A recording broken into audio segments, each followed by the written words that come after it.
is going on with this thing? Is this broken?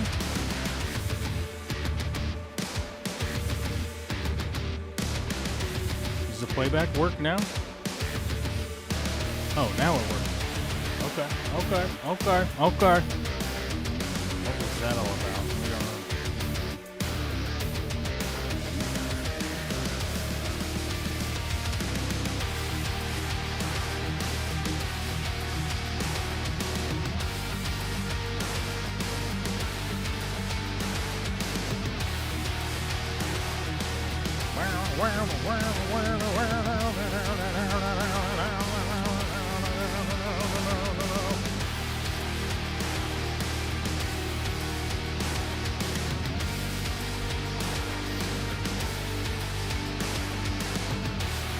How long is this song for?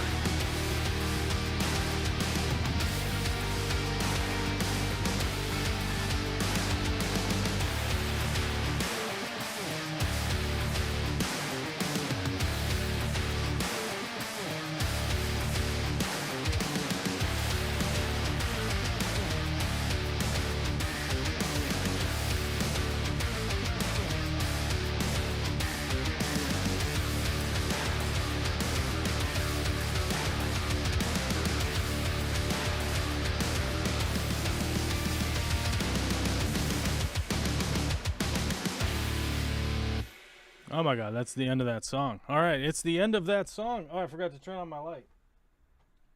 Oh my god. There. Now I got my blue light in the background. Now you know it's official on a Monday. If I got a light in the background, that's how you know it's official. Harold Bell. Hi, how are you doing today? I'm doing okay. How you doing? What's up, buddy? Hopefully you're doing okay. I don't know if I've read your name in the chat before, so can I only put safety absorbent in the bottom? I'm going to move soon. I don't know what that's in regards to. I don't know. I'm confused. I'm confused by the question. Elaborate on that question. Don't worry, we'll be here for a while. We got plenty of time. Just type it out, and then I'll read it, and then I'll holla at you whether I got an answer or not. I'll at the very least tell you I don't have an answer. How about that? Okay, we can delete this. Okay, that's deleted. All right, at the beginning of the show, I'm opening the green room on Discord. If you don't know what our Discord is, I highly recommend you checking out the Discord. In order to do that, become a YouTube member or become a patron today. And then, or you might get gifted a membership. You never know. It could be any of those things. You could get gifted a membership. We had a lot of memberships gifted last week. And the only downside to that is that they expire. So we should make sure that we update our membership count. Let's refresh this page. Ah, we've gone down. Okay. We got a bunch of gifted last week, but some of them have expired. And we're down to 108 members on YouTube, and actually Patreon went up to 125, believe that or not. So, hey, thanks to all the new patrons, old patrons, especially old patrons, people that have been around for a long time. Thank you very much. I got a lot of sawdust all over me today. I'm finishing up part of the fish room, which is why I wanted to give a progress report today. So we might as well do the progress report at the beginning of the show, because there's not a lot of people here. So if we do the progress report now, I'll end up doing it later. So good, let's do it now. All right, progress report on the fish room. Walls, all done. Lights, all done. Electrical, 90% done. I want to add an exterior light outside, but otherwise the fish room is done with electrical. I hopefully don't have to do any more, although I did have some ideas about making some changes the other day, so that might go from 95% down to 85% for a little bit and then go back up. Plumbing. I don't have any water out there yet, but I have my temporary water, so we're fine. Fish tanks are on stands, mounted, leveled, plumbed, perfectly in place. The sumps are ready to go. Everything's ready to go. I'm almost to the aquascaping portion of setting up those tanks, which is good, which is primo. I'm to the point where I'm organizing all my aquascaping stuff, getting things laid out, and getting ready to go. Why has it been delayed? I've been building this big giant countertop thing, which I should be finishing today. I should be getting that done, which is going to span one whole side of the fish room to the extent that I can do it. It's like, it's 11 and a half feet, 12 feet long, whatever. Any longer, and I'd run into doors and other walls, right? So we got that done. The fish freezer is in place. What else is there? Paint is all done. Trim is all done. Doors are installed. Yeah. So we're really at a point where I'm almost going to move this office in there this week. That's likely going to happen this week. And I'm hoping, fingers crossed, next week the live stream is from the new studio fish room. Oh, soundproofing. Forgot to mention the soundproofing. All of the panels are built except for 2 because I ran out of fabric, and I've yet to go back and get fabric for them.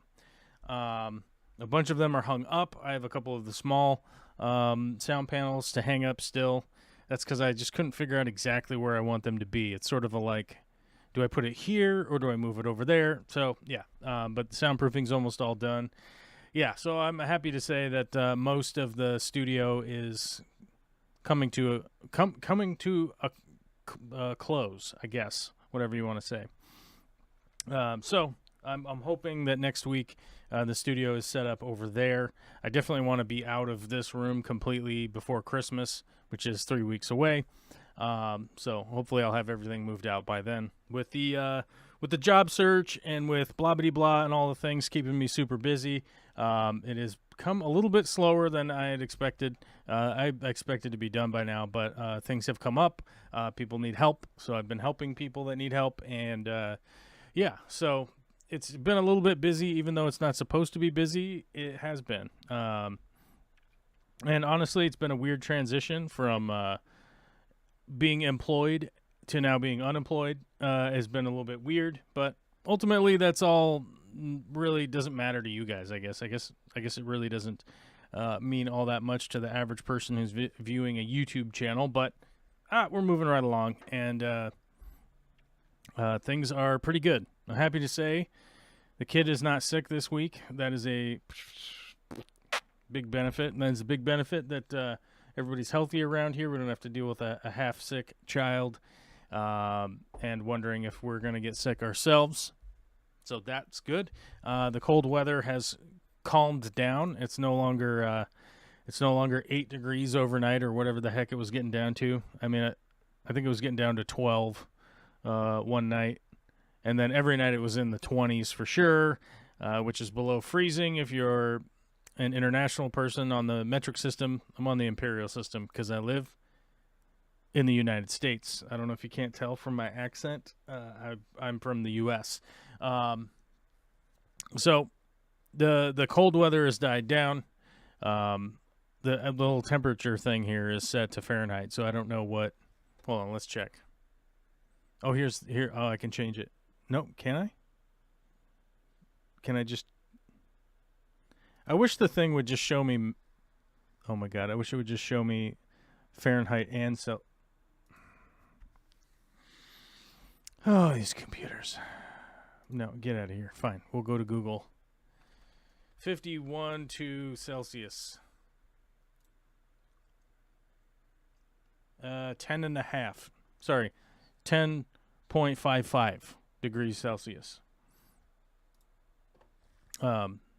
Is the temperature today. I don't, 10.556 actually, probably repeating. Yeah, that's the temperature today. Oh, the formula is 51 minus 32 times 5/9. Well, what a wonderful formula to figure out the temperature. But yeah, it's apparently 10.55. Harold Bell says, I have a new aquarium. I'm wanting to partially set it up before I move to my new house. I'm thinking I can get away with the cat litter on the bottom. I will change it out during the move.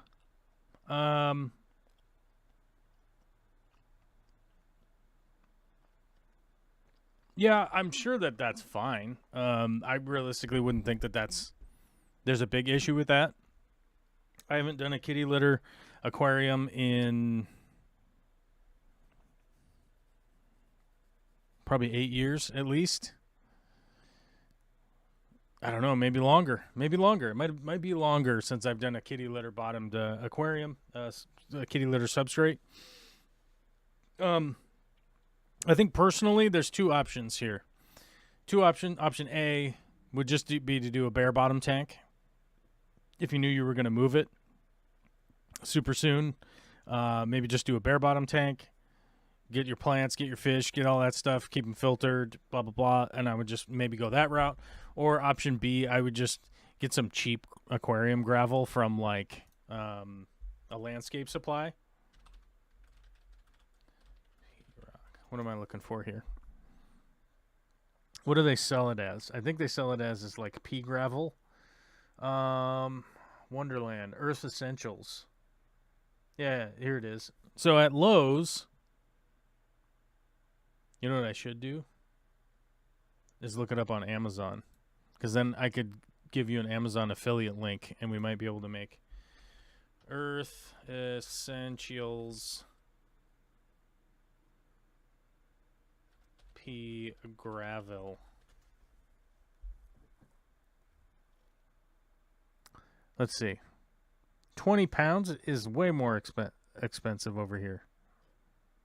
Goofy.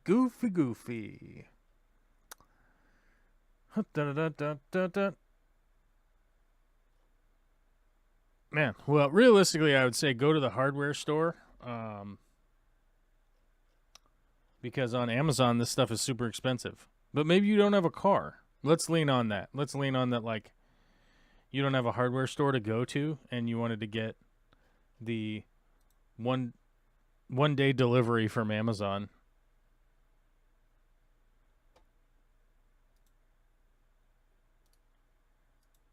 All right, you're looking for something like this? Yeah. I would just get some cheap polished pea gravel if I was going to move the tank very, very soon. That's most likely what I would do, because it's going to be the cheapest, easiest way to put a substrate in your aquarium if you wanted to have a substrate in there for whatever reason. But I think realistically, I would just go bare bottom, or maybe just use the leftovers of some bag that I have lying around, and then just discard it if you didn't want to take it with you. Although I did move all the way up here, 70 something miles away. And I brought most if not, I didn't bring all of the substrate, but I brought most of the even used substrate I had with me. I strained it and drained it and allowed it to dry a bit, and put it into bins and loaded it into a trailer and brought it with me. Even like stratum and Amazonia and stuff like that, I just let it dry out and reuse it again. That's generally what I do personally. It's not necessarily the recommendation I would make. The absolute recommendation I would make is a bare bottom tank. I would just go bare bottom, maybe put some potted plants and stuff in there. That's probably the route that I would go. If I knew I was going to move, if I knew I was going to have some fish, if I was going to have it set up, that's probably what I'd do. And then if I really wanted to, I'd put some pea gravel or something like that in there. Because at Lowe's, okay, fine. We have to go to this link over here.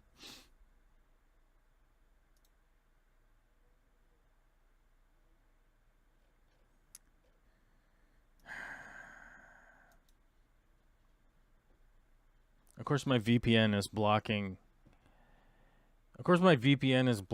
Lowe's. Okay, fine. This computer shit's frustrating as hell sometimes. Okay, Home Depot, pea gravel. Oh, look, I can go to this website. Okay. How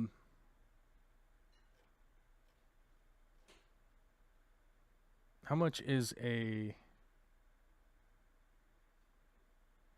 cream gravel rainforest? Why are these bags like $30? This makes no sense. Gravel. Here we go.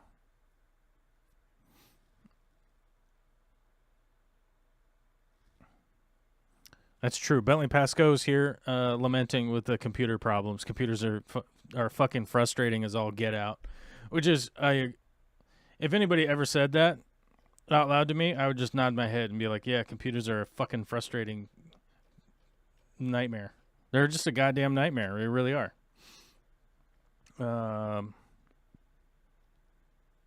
Yeah, I don't know why I can't find just like a bag of pea gravel that's like $5. But apparently you can't pea pebbles. Oh, here we go. Let's go over here. There it is, $5.40.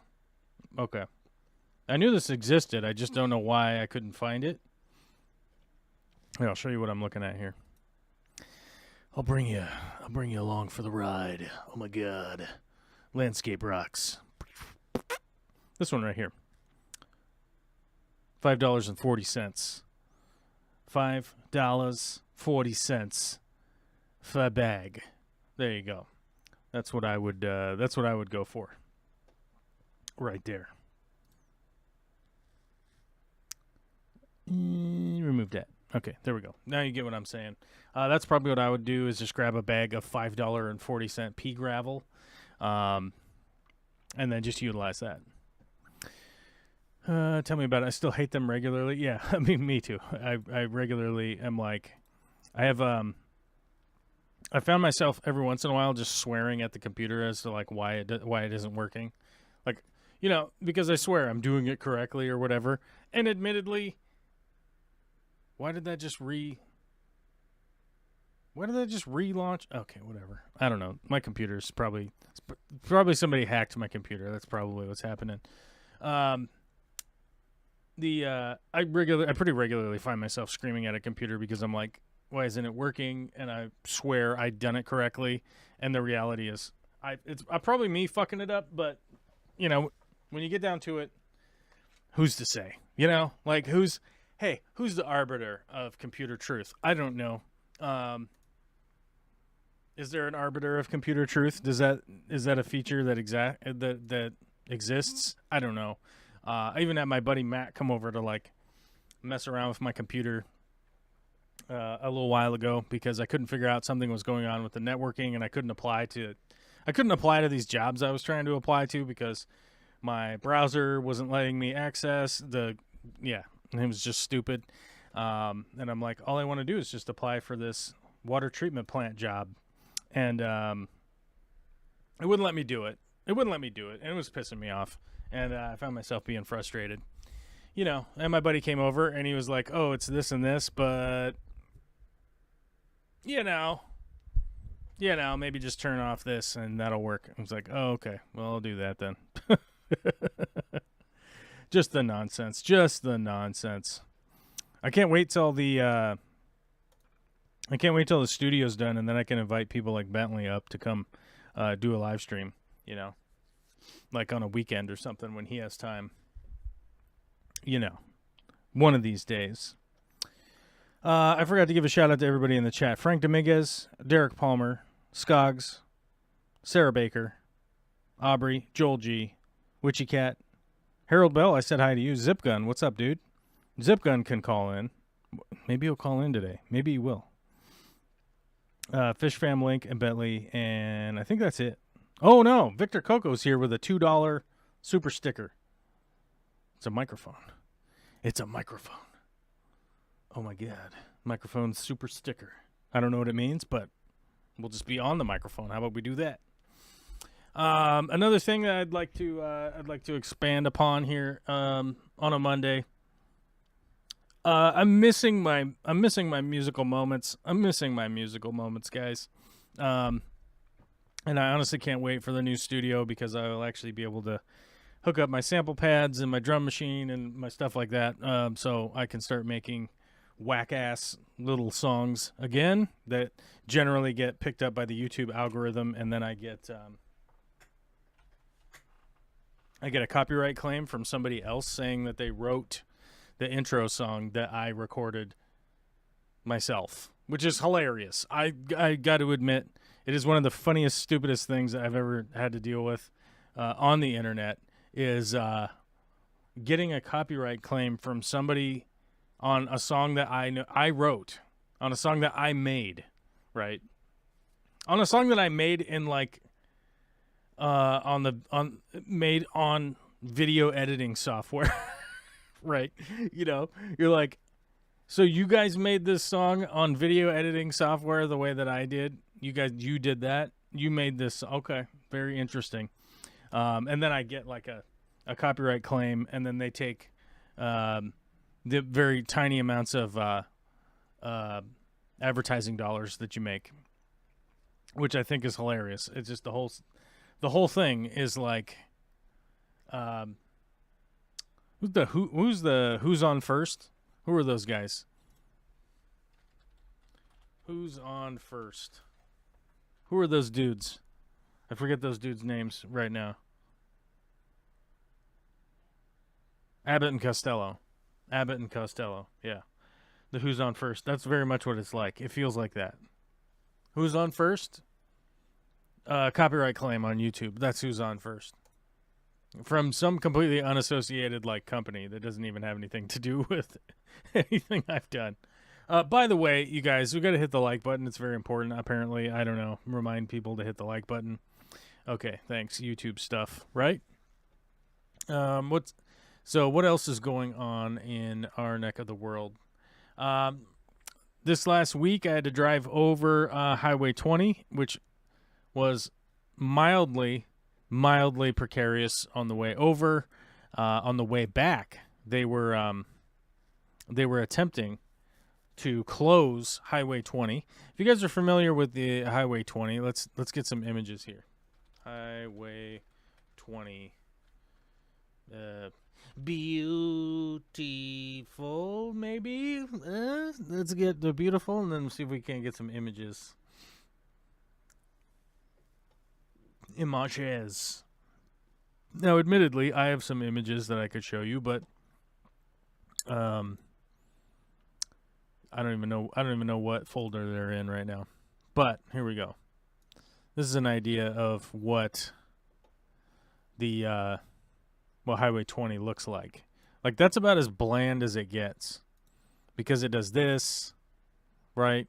Look at that. Then it does this when you go around that corner. Then it does this. I actually have an image that looks just like this that I took from right in this spot. I pulled off onto the side here. I pulled off into the side, you know what I'm talking about. And then I took a picture that looks just like that. I have not taken a picture that looks just like this, although maybe I should. So when I was up there, it looked like this. And I went over for a night, and I came back, and the day I was coming back, they were closing it for reasons like this. They were closing it because this kind of stuff happens all the time up there, and they're like, "Hey, look, this is what's going to happen. It's going to do that. Oh, look, it's going to do this. It's eating all of the machinery. It's eating all of the bulldozers. It's eating bulldozers, one bulldozer at a time." And so they were closing it, and admittedly, going over, it was less like this. It wasn't quite like this. It was more like it was kind of like that. It was more like this. This is what it was like. If this comes into focus here. There we go. It was more like this. It was doing this action.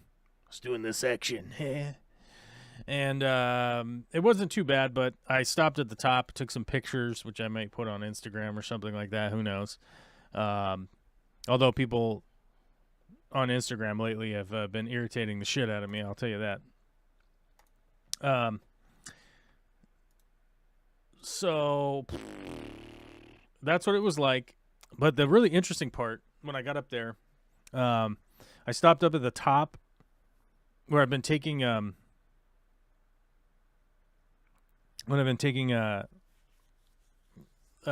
drove over a few times to help Witchy Cat. Witchy Cat needed some help up at her cabin, so we went up there and did some help. Did some helping. We did some helping. We did some facilitating of some facilitation. I don't know, whatever. And I was taking pictures of Liberty Bell Peak. I think that's what it's called, Liberty Peak.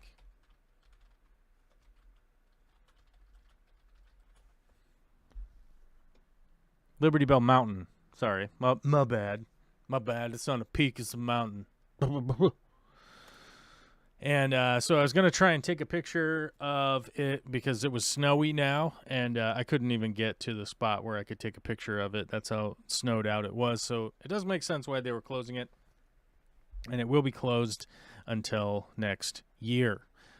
Now, the cool part, while I was up there, I got out and was snapping some pictures. Now, the guy, unfortunately, didn't want to be on camera. I asked him if I could film a little interview with him, and he was like, I'd rather not. And but it turns out he's the guy that does a lot of the cross-country trail grooming out there, and he rides the snow machines around up there, and I really want to ride snow machines across Highway 20 when it is snowing. I want to take that trek. I want to take that trek. I want to camp in a wacky tent out there in the snow, do some snow camp, do some snow machining across Highway 20. And it sounds like to me there are a bunch of people out there doing that because he's like, yeah, we do that all winter. And I was pretty enthralled with having met the guy. He was very cool. He was very nice. And he was very accommodating for the couple minutes that I got to talk to him. Although he did look at me like I was a crazy person for asking about, he was like, yeah, we're up here with the club, we're up here with the club, cross-country skiing, like, every weekend, blah, blah, blah. And I was like, oh, the club, cool. Like, do you guys have, like, a website or something? And he just looked at me like I was insane. And I was like, dude, I don't know what to tell you, man, but it's 2023. I get it that you think you're the mountain man extraordinaire or whatever, but you should understand that, like, setting up a simple website for your cross-country skiing club should not be that weird of a thing. Like, that should really not be that weird, but apparently they don't have one. So I don't know. I'm not going to be the guy who does it for them because I didn't even get their phone number. But what I did get from them was some information that, like, yeah, there's a bunch of people out there. There are people around. They groom. So the people that do ride the snow machines and stuff do the grooming of Highway 20 to kind of keep it making sense, and then they'll clear avalanches and stuff like that. So obviously I don't want to go up there when there's, like, avalanche danger because it comes flying down the hill and then it murders you. So you don't want to do that. You don't want to get murdered by avalanching snow. That's a freaking bummer, dude. It's a bummer. You're like, bro, I had a dentist appointment next week, and an avalanche murdered my face, bro. And you can't, then you're like, oh, bro, dude, I can't go to my dentist appointment. They're going to charge my account. I'm going to get charged $50 for cancellation, bro. And then the other bros will be like, oh, bro, but we're dead, bro.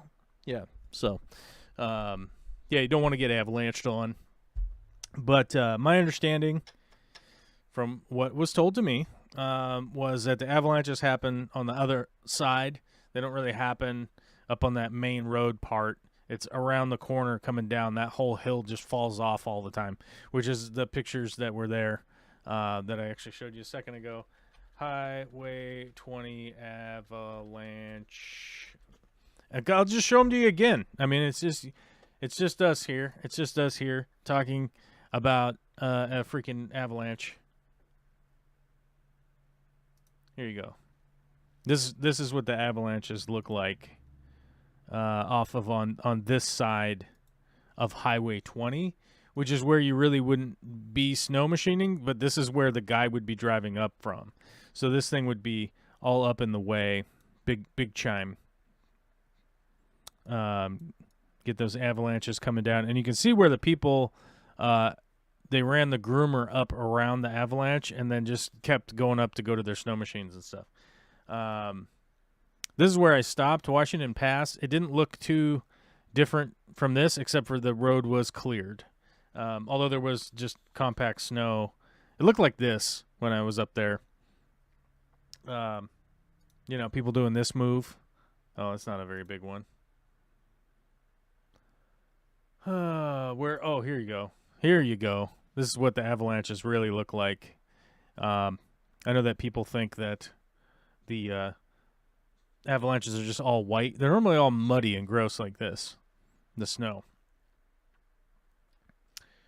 But yeah, this area over here is on the other side where you don't really run the snow machines, but this is apparently where it avalanches most of the time. Don't leave home without your bulldozer, okay? Don't leave home without your bulldozer when you're gonna go on the mountain. That's a good song. It's a good song. Everybody knows that's a good song. They wrote about it in the freaking newspaper, dude. Did you even read the newspaper, dude? We got a 12-month member. Oh my God. Skogs has been a member for 12 months. Public message. A shout out with the 12-month YouTube member public message. Thank you very much. My dogs can't figure out who I'm talking to when I tell you the answers before you Google them. You have to type them in. You can't just shout from the mountaintop and expect me to hear you.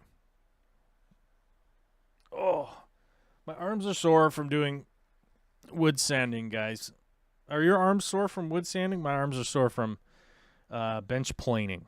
I don't know if you guys are familiar with the bench planer. That's what I've had. That's what I have at my disposal. I don't have a power. I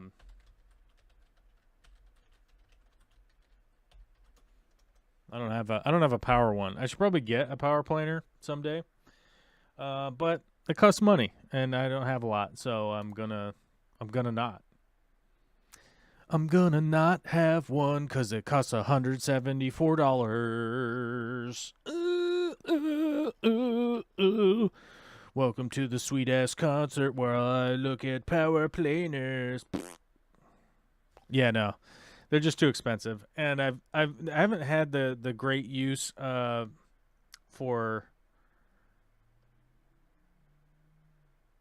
a planer. For like a handheld planer. I have a big bench planer that does big pieces of wood and you run it through it. I don't have a joiner, and it pisses me off that I don't have a joiner. But that is what it is. I don't have one, and someday I'll get one. Someday somebody locally will be getting rid of a nice joiner for cheap because Grandpa died, and I'll be there at the garage sale, and I'll scoop it up and put it back to use because Grandpa's dead. He doesn't need it anymore. You know what I mean? I don't shed a tear for buying tools at a garage sale because I'm going to put them to use. I'm going to utilize them quite a bit.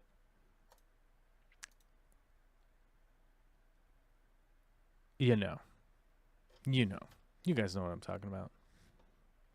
You guys know what I'm freaking talking about, dude. You guys were there.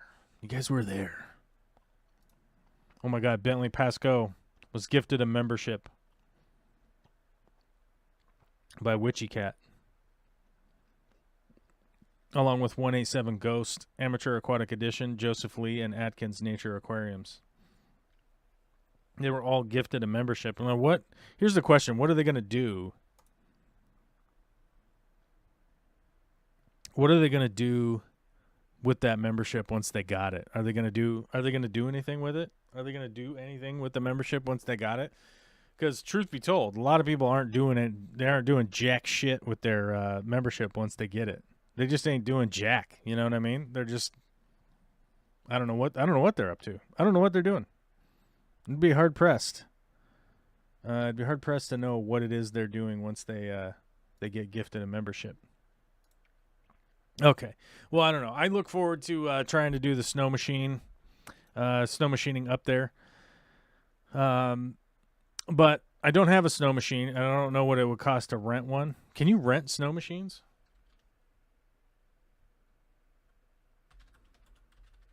Mobile. I think you can. Where are the snowmobile rentals? That's the question. Let's look in Western Washington, because I'm in Western Washington.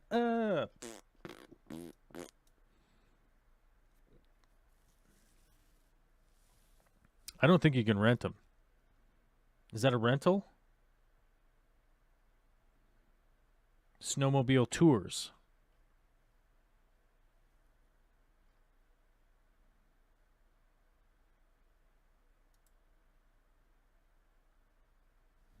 Let's check it out.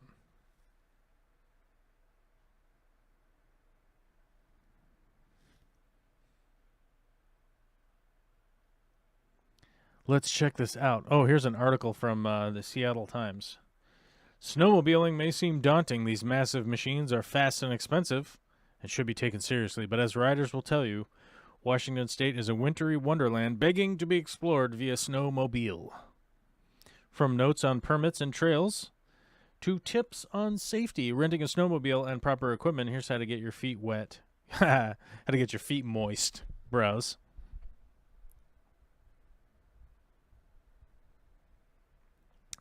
Bros. From notes on permits, you get your feet moist. More than 3,000 miles of groomed trails statewide are maintained by Washington State's Parks and Winter Recreation Program. Jesus, 3,000 miles? State Parks and Winter Recreation Program? Sweet mother of beast. Oh, my God. We got to figure out this 3,000 miles of trails. I know that I've been on a bunch of trails. I didn't realize that they were maintained by the state. Safety, learn your hand signals. Avalanche, stay the F away. Educators, access. Okay, I'm going to leave that, or I'm going to leave that webpage for me to read later. Where did it say? It had some numbers around here. Consider starting with a guided snowmobile tour from a company like Leavenworth Snowmobile Tours, currently booking for December. The company offers 1, 2, and 3-hour tours with prices ranging from $99 to $355. Driver and a passenger, 3 hours. Drivers must be 16 to drive solo and 18 to drive passenger. Hey, Vicky! I hear you. I hear you wandering around. You're bandying about in the background. I hear you. And I love you. I'm learning about snowmobiles while we broadcast on the internet. Interneting style. Hi. Hi. You want to learn to snowmobile? Sure. Yeah, it sounds like fucking so much fun. Right? You want a snowmobile? Look, you could do that. Well, safer than motorcycle riding, but it's sexier. In Alaska. It's safer and sexier than riding a motorcycle. And there's no traffic on the highway. Well, you're not on the highway. The highway of snow? You're only on the closed highway. Oh. Highway 20. Are you... You could go bust on your snowmobile. Like you could go busting on your snowmobile super hard. I feel like you're selling this to me. You'd be like, check me out, I'm busting. What's going on? I'm selling it to you. I want to go snowmobiling this winter. Then let's just go. Yeah. Can we take Olivia? I don't know. It says kids ages 12 to 16 must pass a state safety education course. Oh, is that to be able to ride on solo? I think it's if you can drive, yeah. Same with a boat. 12 to 16, you got to pass the thing, and then you can drive your boat. I don't think you can drive on that's for a certification. I don't think you can drive on a certification unless you have your own. Because who's going to, what are you going to get pulled over? Who knows? Beep, beep, whoop, whoop. Canadian Mounties come out of nowhere. It's the fucking fuzz on a moose. Yeah, what do you think? All right, that's it. We're going snowmobiling. We're going to find some snowmobiles, and we're going to drive them. So yeah, you can rent them in Cle Elum, which is a long drive to go rent them. Half day rental on a single sled will cost $259. A full day runs $359. So that's a lot to rent a snow machine for a day. $359. It's cheaper than buying one. Is it? Yes. Well, yeah, but what if you go for a couple days and you go camping? Are we riding these out to some remote camping place? Hell yeah, dude. We could go camping up on Highway 20. In the snow? Yeah, we go burp, burp, burp, burp, burp, burp, and we're driving around. Then we find a good spot, and then we do some snow camping. Why don't... Okay. And then we stop, drop, we set up shop, shut them down. Whoa. Oh my That's a God. snowmobile rider's roll, right? Is that how that goes? Sure. Right? Yes. Yeah. What's Yeah. this over here? Those are, that's is remnants that? of... Oh, Christmas decorations. Okay. Yeah. Got it. Did you say the GMA and the GPA are coming today? The elderly people? Mm-hmm. Yeah, the elderly people are showing up. Are they? Yeah, they're probably driving slow because there's a lot of snow. Although we could call them to find out what's going on. I was thinking before I pick up Livy, I gotta pick up some candies for the advent calendar and the stockings. Oh, okay. But did you stop, drop, open up shop, and then shut them down? Whoa. No. No? No. I did do some pop and lock moves though. Did DMX die? I have no idea. Yeah. You're asking the wrong person. You should know. As far as I remember, there's still a thing about Brad and Angelina. Oh, yeah, DMX died. He smoked too much crack, I think.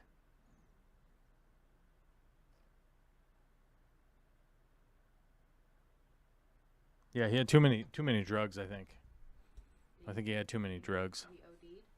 I think he had too much drugs. Well, it's always sad when people OD. It is sad. That's a sad way to go. But he had drugs the whole time, so not unexpected. If you have drugs the whole time, you don't live very long. He was 50, apparently. Oh, cut short. He lived fast. He died young. All right. Witchycat says that's the last gifted memberships of the year from her, which we very much appreciate your generous gifted memberships, which we better update. We better update the number here. Otherwise, our number will be incorrect. And the snowmobile police on Moose will show up and they'll crush us. They'll just crush right in our mouths our ability to continue streaming on the internet. Vicky didn't look that impressed when you said you're searching snowmobiles. Yeah, she doesn't look that impressed whenever I talk to her. Snowmobile for sale. How much is like a brand new one? This one's $4,000. This one's $5,000.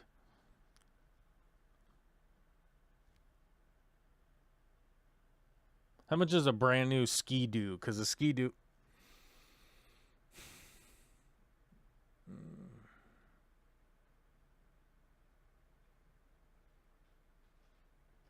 We couldn't go to that website. They were trying to track our information. Snowmobiles for sale in Washington. How much is a new one? What's the most expensive? Highest price. Let's look that up. We're going highest price.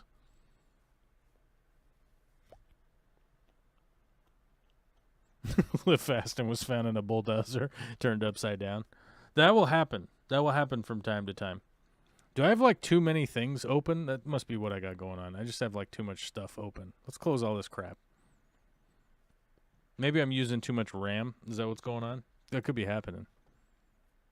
Or maybe this website's super slow. We're going to reload it.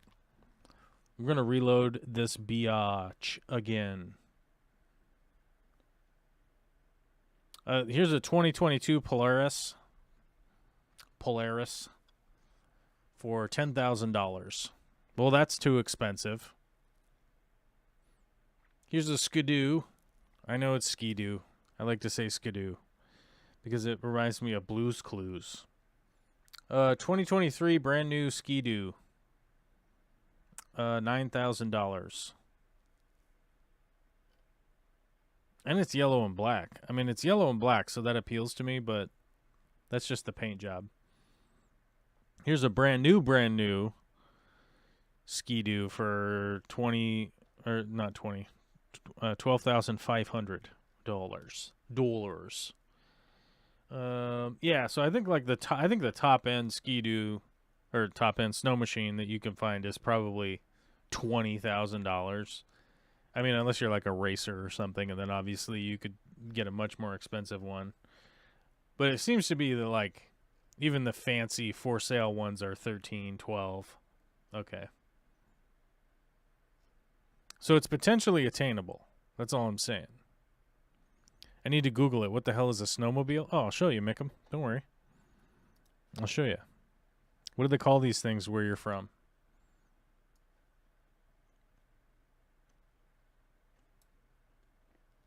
Yeah, snow machines. What do they call these in Sweden?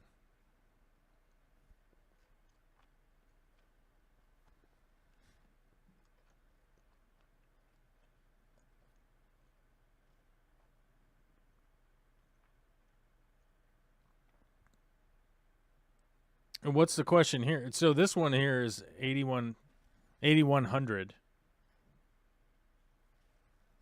Uh-oh, Witchy Cat's going to be mad if I don't get a Polaris. You call them a snow scooter. Well, that's not that far off, you know?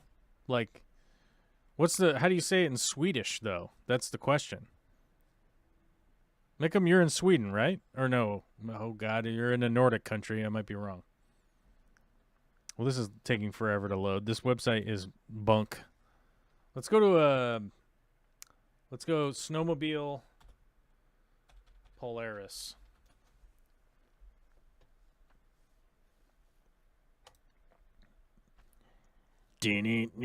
Oh, here we go. Here's a hot website that actually loads. Okay, so maybe it's not my internet. Maybe it's their internet. Let's see. In stock snowmobiles. Shop now. We're going there. We're gonna take a look. We're taking a look. It's in a book. Okay, here's the top end, $22,500. Nobody wrote it. How big is the motor in this thing? 900 cc's. Okay.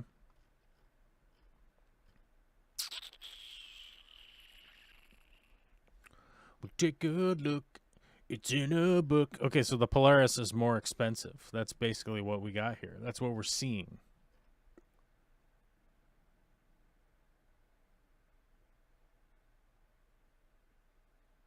Oh my God! Look at this. Look at this APR. And APR, the percentage is on a loan is 9.75. That is freaking buck wild, dude. That's out of control. That's hot, fast, loose. Interest rates. Look at that. Booyah.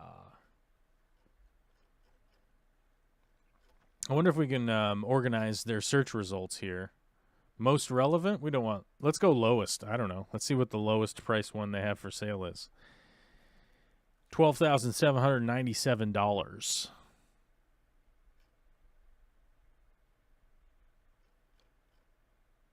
Yeah, but it's not yellow. What do we do?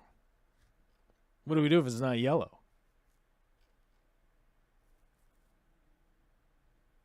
How many cc's on a snow machine would I need for my adult body? No, here we go.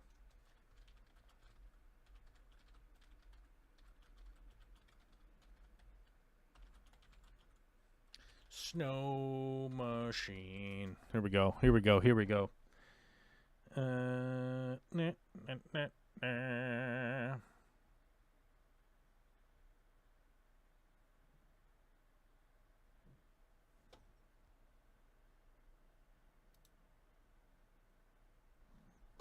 Okay, so let's say I weigh 200 pounds. Oh my God, how much is 200 pounds in kilos? 200 elbs in kilos. 90 kilograms. Let's say you're 90 kilograms.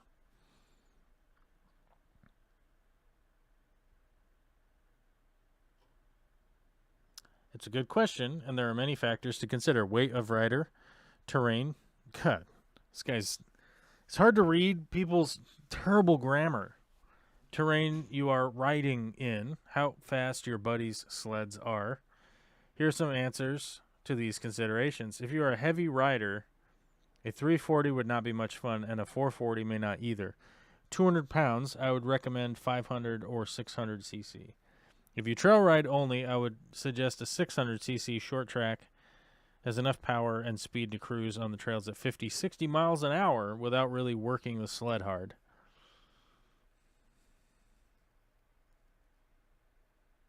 Oh, okay. So I don't need like a gigantic machine or anything goofy like that, but you want like a 5 or a 600 cc. Okay, that makes sense. That makes sense, dude. It's actually very similar to jet skis then, pretty much, right?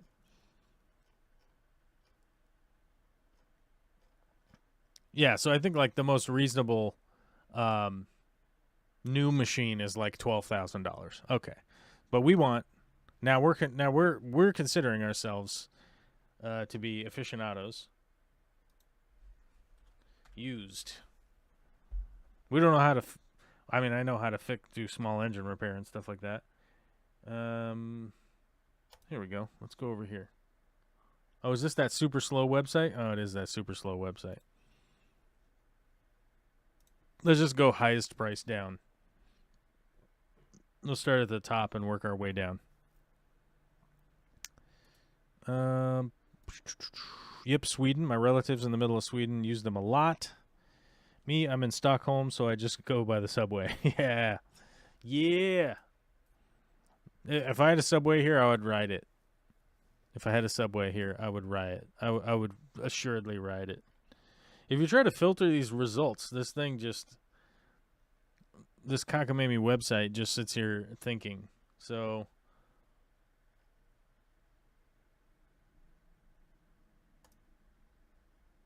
let's take a look here.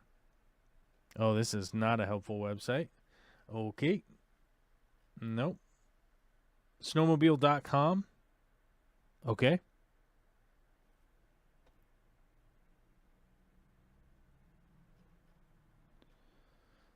Let's list by price. Oh, you have a bunch of sold ones on here. That's cool. That's cool.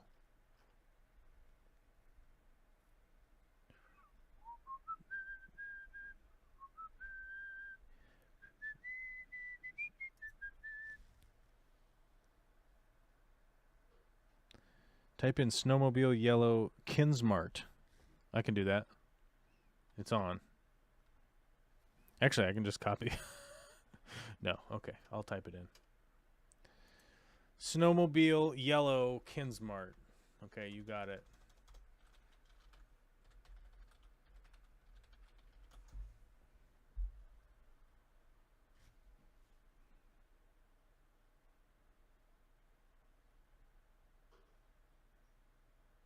Oh, you mean that's the little toy? It's a die cast. Okay.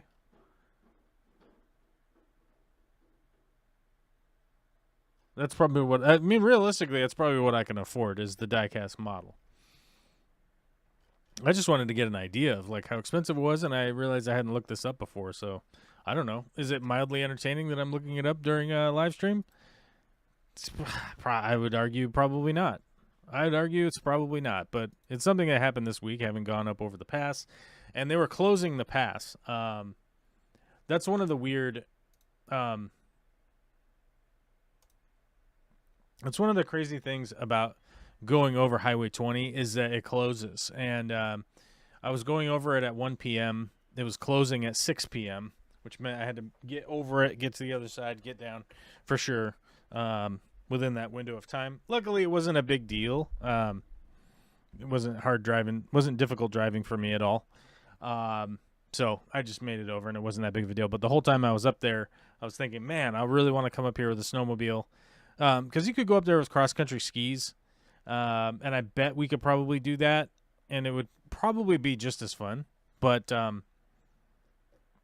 like to make the full length, and I don't think I could make the full length on skis. I mean, I could probably do it. I just don't have the timeline. I don't have the time. I don't have the time to make that happen. Not a lot of people here chatting today, so we'll see if we can't play a game of Risk then. We'll see if Risk is entertaining to the masses today. But feel free to write anything into the chat, and I'll do my best to respond to it. Something to do while the live stream is happening. Play a game of Risk and crush these noobs. Let's see. We'll go through the account first. Boy. We're at 33,000 free-for-all rank points, which puts us at 122. We were up at like 39, I think, and then I got I don't know. I was playing some people that probably recognized my name or something, or I had played a game with them before, you know, and they just decided to suicide right into my right into me, basically, and ruined my game. Oh, here we go. Progressive game on Europe Advanced. Hopefully they didn't do neutral bots. Automated bots. There we go. Let's see. We're playing General the Fifth is the host, is Purple from Brazil. Jimmy Wild from the United States. Cappy 19 from Belgium. Arthur Bryan from the UK. And me, Everett Onder from Antarctica. That's where'd my chat go? Where'd my chat window? So we're gonna play a game of Risk here. If this ever launches, let's see. Moosh. Moosh is the final in orange. Let's see how this game goes. We are playing Europe Advanced Progressive Capitals on online Risk. You get the deal. Most people call this the meta settings. I like playing the meta settings. This is my favorite configuration to play on Risk. The progressive cards and everything make it lots of fun. Let's see. I have some interesting spots where I could put my cap, but I'm fourth in the turn order. Where are the blizzards? Blizzards splittily. We have a split Italy. The Orient is split all crazy. These are floating around. These don't do anything. We have an open map, guys. We have an open map except for Italy. Huh. Kind of boring. Kind of a boring setup, but that's okay. That's okay. Does black go before us? And we don't know where they put their cap. So... oh, and green's right there. Okay. So green put their capital right here in Trieste, which actually is a good capital spot. I think I'm going to go Greece. I think I'm going to go Greece and expand down here. I wanted to go on Bavaria. It would be a great cap spot, but with purple and green right here, I'm going to be arguing with them the whole time. Although maybe I will still go here. Coin flip, guys.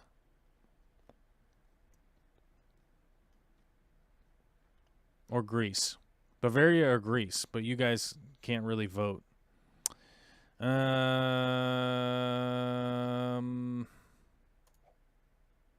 going Bavaria. I wanted to go Bavaria first anyhow. Let's see if black rolls us. Black might stack on their 3 and hit our capital. Where does blue go? Where does orange go?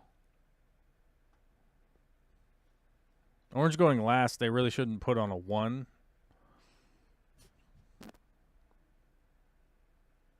One of the reasons I like the Bavaria cap is that it's really difficult to get card blocked here at the end. But we'll see.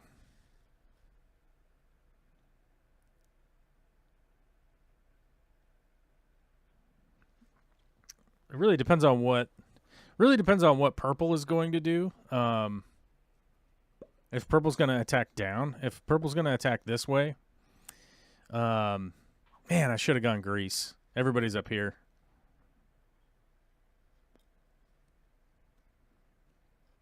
My instinct was to go Greece.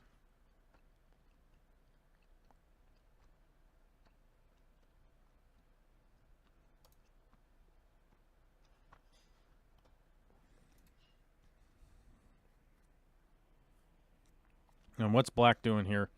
Uh-oh, black's making a decision. I'm wondering if they're thinking about hitting my capital. They might be.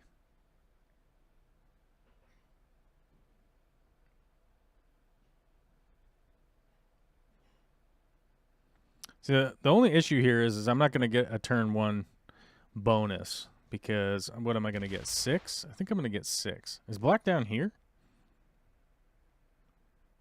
Is black like over here in Spain or something? Where are you? I think the only turn 1 bonus I could get is like splittily. I could put 5 here. And that's not good. That's no good.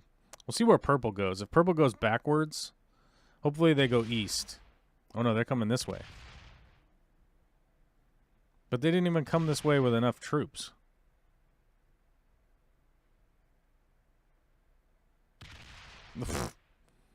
Nonsense.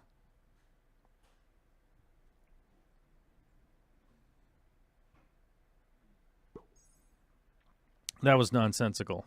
Because my guess is that green takes these 2 territories, Vienna and Hungary, to get the bonus.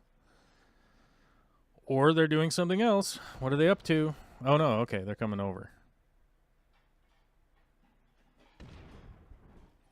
So I think what we do is we leave our 4 down here. Yeah, we just can't get a turn 1 bonus. Which sucks, but it is what it is. It is what it is. We decided to go Bavaria. I think we'll do 8 here, and we'll get this 3 out of here before it marinates too long.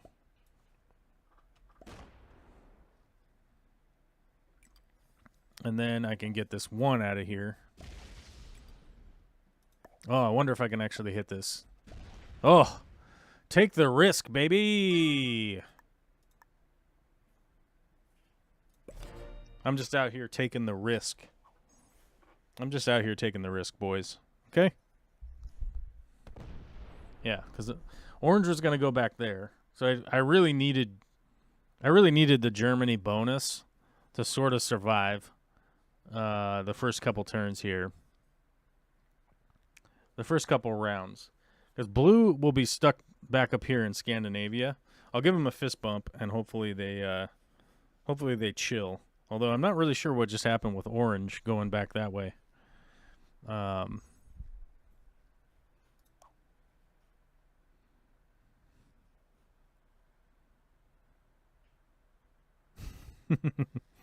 Yeah, I love me some Denmark. I want to go there so bad. We're hopefully going to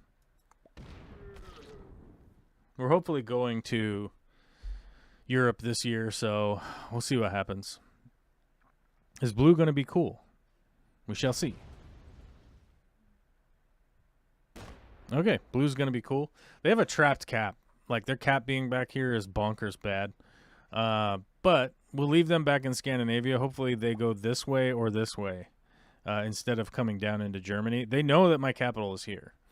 So they know I have this bonus. They most likely don't want to go booty slapping into me. It would not be great for them. Let's see. Black got 6 on their first turn. And they fortified into Sardinia. Why? Are they... Oh, my God. Is there cap on Sardinia? That'd be epically bad. That'd be epically bad. Purple probably only got... Oh, they got 6. Didn't get a bonus. They just have a bunch of territories. Okay. So, purple's bad. They're just not good. They're just not good. They didn't even get their bonus. Uh-oh. Green's mad. Green's crying. Are they getting broken by purple? Oh, they're getting the fist bumps.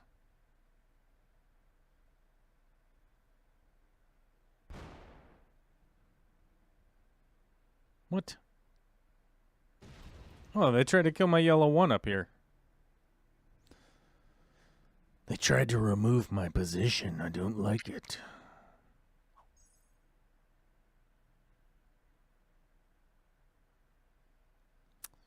So, I think on our next move, we probably want to expand over into France. We want to invade France. Which way is green going, and what are they up to? They're going this way. Oh, green's going into France. Oh, they went this way. Well, they ran into something. Something stopped them. We'll see. We'll put a 3 here. We'll put a 3 here. We'll put a 10 here. We'll attack this 2. Right? We're going to attack this 2. We're going to slide her down and see what we see over here. Oh, my God. 9 on 4.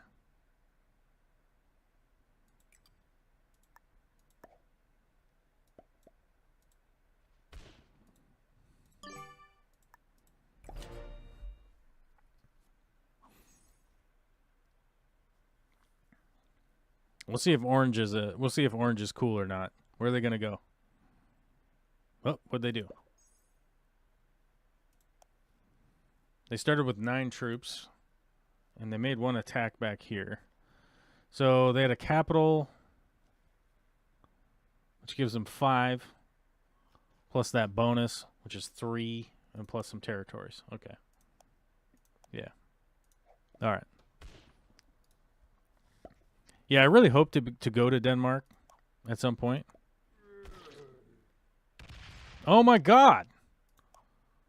What is this asshole? All right, fine, I'm coming into you. Fucking dickhead. With your stupid ass.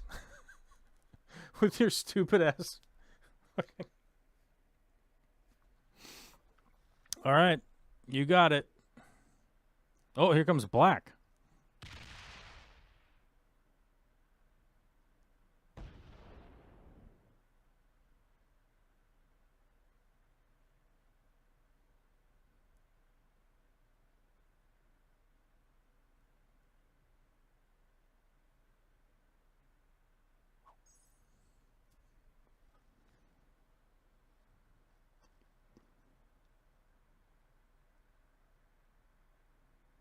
I mean, so here's the thing is that, like, I have a 14 cap, so I should be fine. Black started with 8. What did they have, like 7 on capital? They moved a 3 over. They attacked with a 6. Oh, purple's going to hit my 1. Okay, well.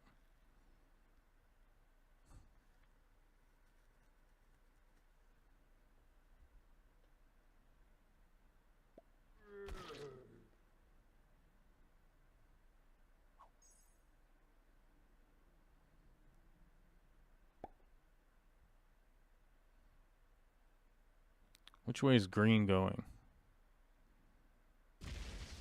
Don't do that. Why would you do that? What in the fuck are these people up to? Like, oh, I'm just going to be down here hitting 4s and stuff, but you have black stacking on your...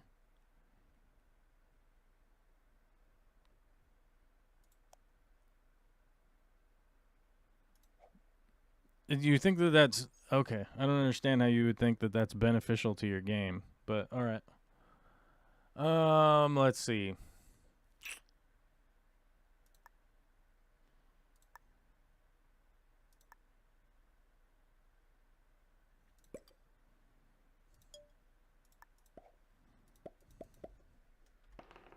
Let's see if we get a good roll.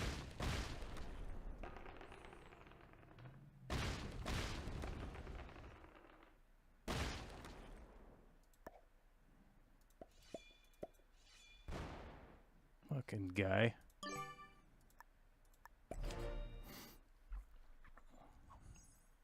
With his, he has a 6 capital back there and 4s on his border. I hope that orange hits into blue. That's what I'm hoping for here. Let's give him the old fist bumps.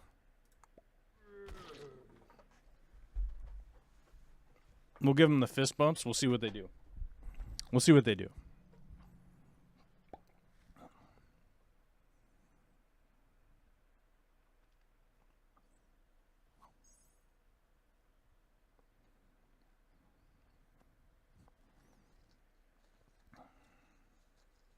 The blue decided, for whatever reason, it was in their best interest to break me. Just chill. Just be chill, dude. All right.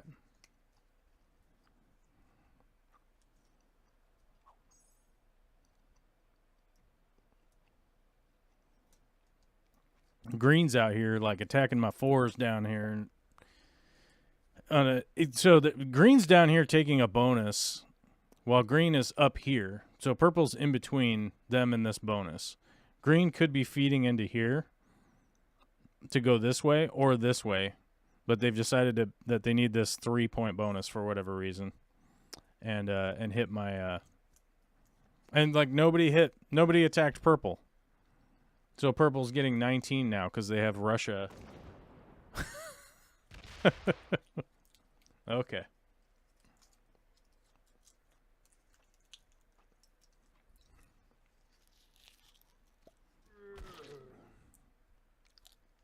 I was giving the fist bump. He's fist bumping green. Wow.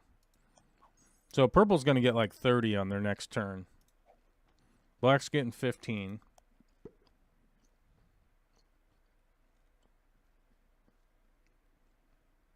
Green's getting 12. Okay.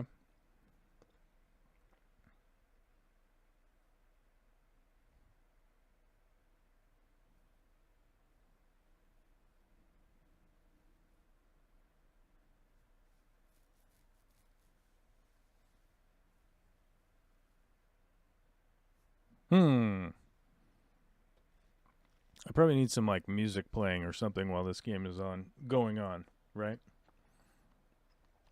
I don't know. Nobody's chatting, so I assumed everybody left. That's generally my assumption. I'm going to put 2s here to symbolize don't break my bonus.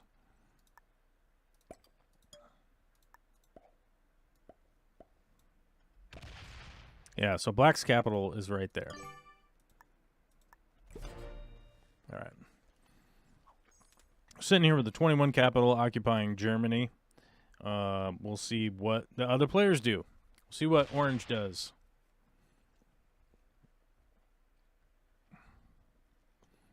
Orange came out to take a look.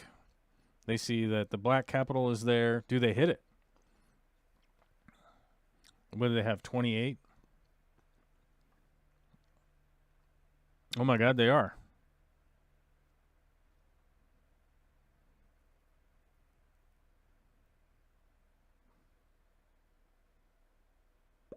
Oh no, they just looked at it. They just checked the odds. They checked the odds. They checked the odds to see about hitting a 10 cap. And they didn't like it. They didn't like the percentage that they were going to lose. So they decided to back off and go back to London.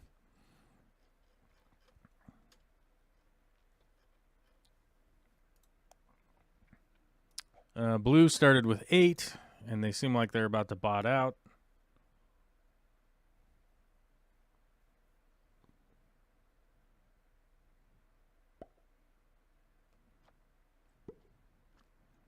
Okay. So now they're attacking me. What is with this motherfucker, dude? Like, what are you doing? And you hit something else also.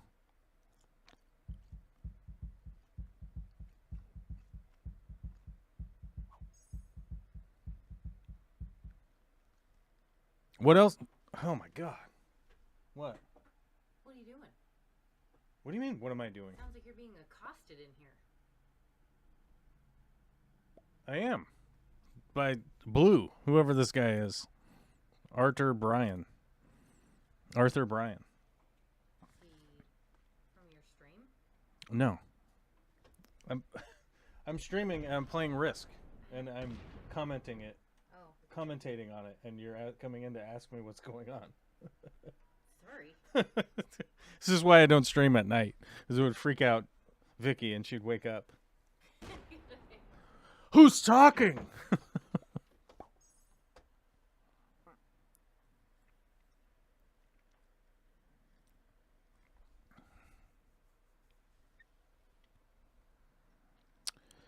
Zipgun says, sorry, I'm not feeling well today. Just kind of lurking and listening. Oh, man, that's unfortunate. I thought I was not feeling well this weekend. Turns out I think I was just a little congested. So it wasn't all bad. Yeah, see, purple starts with 22.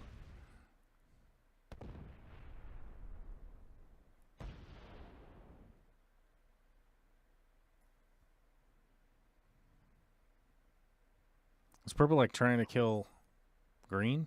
I don't know.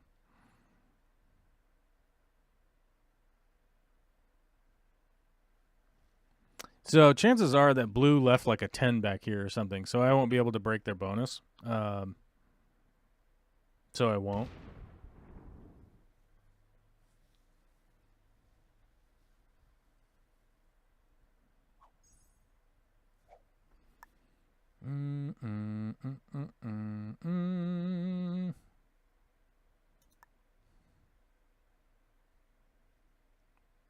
No.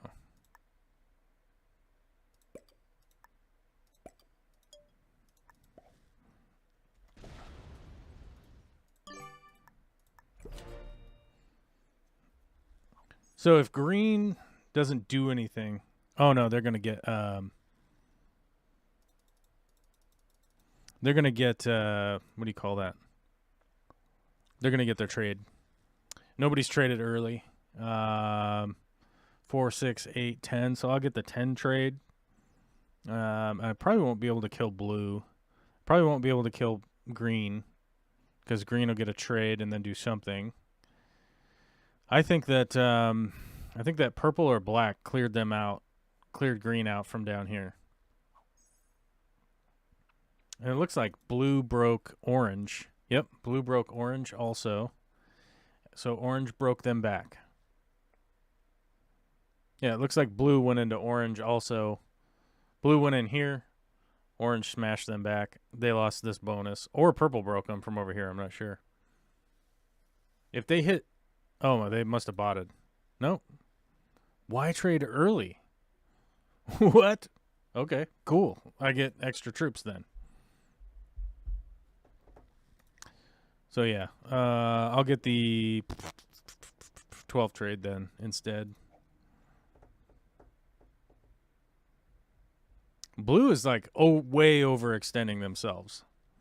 So I'm going to go in there and smash them a bit.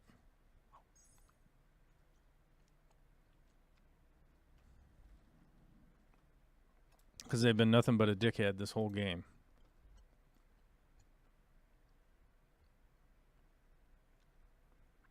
So I'll get 17 troops to go in there. And if they've overextended themselves and taken themselves off cap, I might be able to either get them close to death, but they won't have a trade. But chances are I'm going to be taking out blue out of the game. Although orange might get the slapper on him. Oh my god, purple is getting 37. Nobody is doing anything to purple.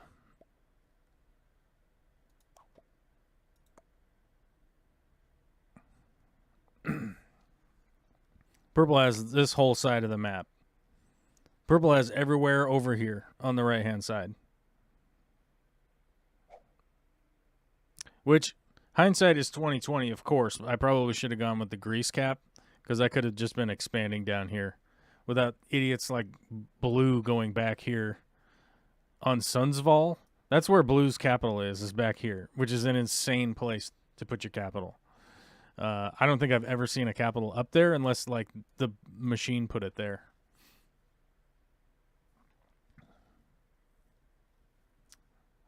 Purple just decimated somebody, but we don't know who. We didn't get to see any of it. So we don't know if they were up here attacking the shit out of blue or if they were down here screwing black. I don't know what they were up to.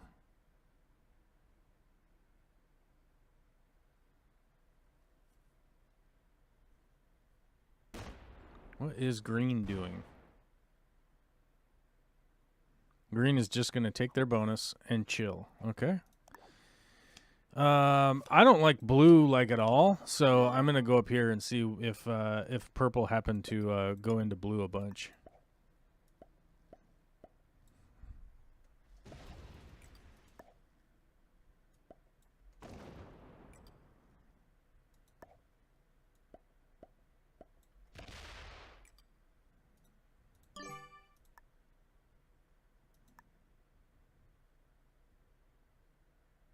Yeah, I'm just going to go back to capital because I want my capital to have like at least enough troops on it so that purple can't just take it. Let's see. What did we lost 6. That's why. I was like, how did I lose so many troops? We lost 6 hitting a 4. Which is ridiculous. That's unfortunate dice rolls. That's kind of what I was expecting orange to do, was break blue. So with any luck, do we have a trade? Oh my god, we have a follow-up trade. We will commit a murder on blue.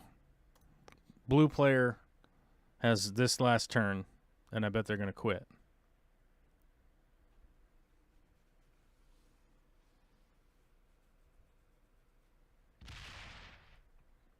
They brought out their 5.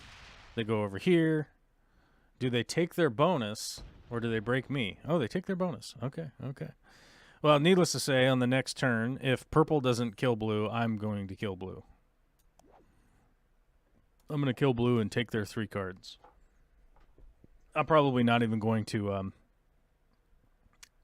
put anything on this capital. Oh, purple is getting 50, dude. Okay, like... really?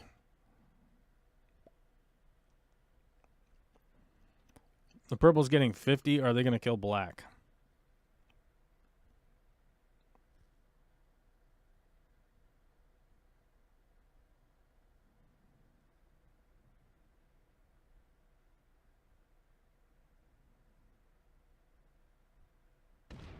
Yep, they're killing black.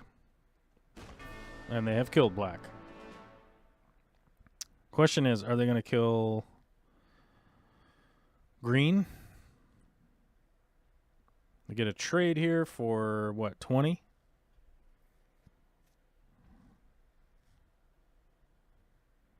Yeah, 20 trade. Are they going to try to kill blue, green? Did I forget what green has on cap? Like 30? I don't know what anybody else has on cap. Do they do more attacking? Let's see. They go up, and they run into orange. They come this way. I don't know what that was weird. Okay, they take Italy. They take the split Italy bonus. My next turn is I'm gonna kill blue if I can. Oh, nice. Green took a trade, so I'll get the 30 trade. So I'll probably guaranteed kill blue. And like I said, I don't know if I'll even try to...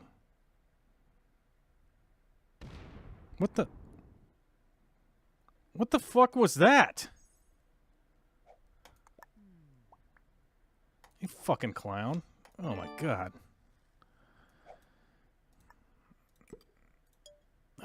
What a douche. Just breaks my bonus for like no reason.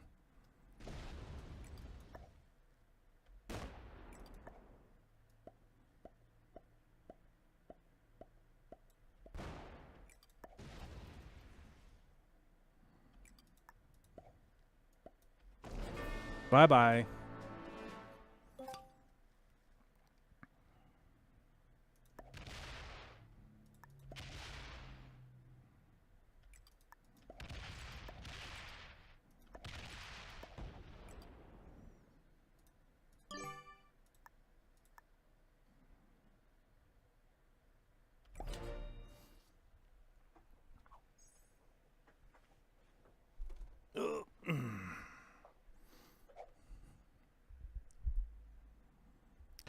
So orange is doing that, which is probably a pretty reasonable play, I would assume, to come out and see what the hell's going on.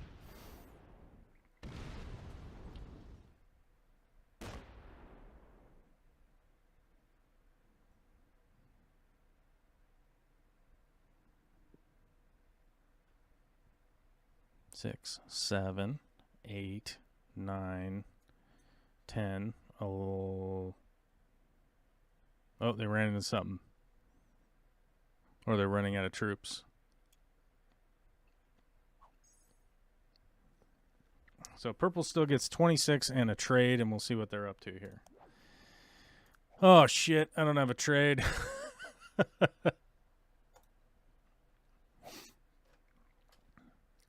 No trade. Oh, bummer.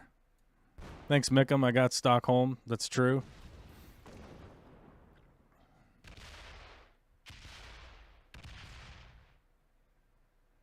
Are they going to hit it? Oh, my God.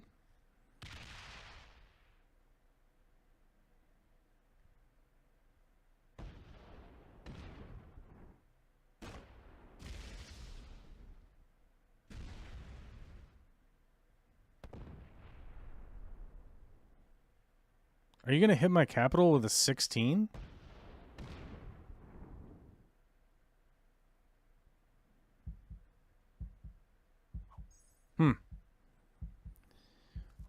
Well, that's that. That's this game. Nobody decided to attack purple. Let's see. Purple attacked my capital with a 90.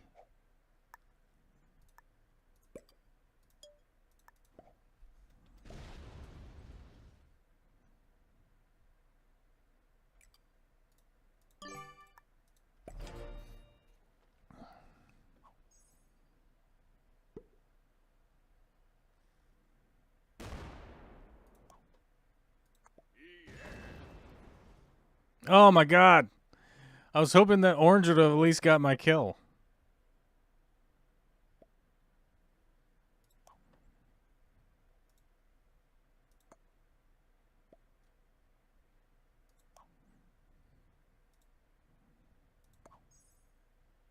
Well, purple kills me now. Damn, green and blue threw the game to purple being dumb. Yeah, I mean, I don't know if it's hard to say that like people are collaborating because there's like no protection in this game from collaborators, right? It's one of the unfortunate things with Risk is that the developers, the game developers there have not implemented a system that functionally stops people from collaborating. And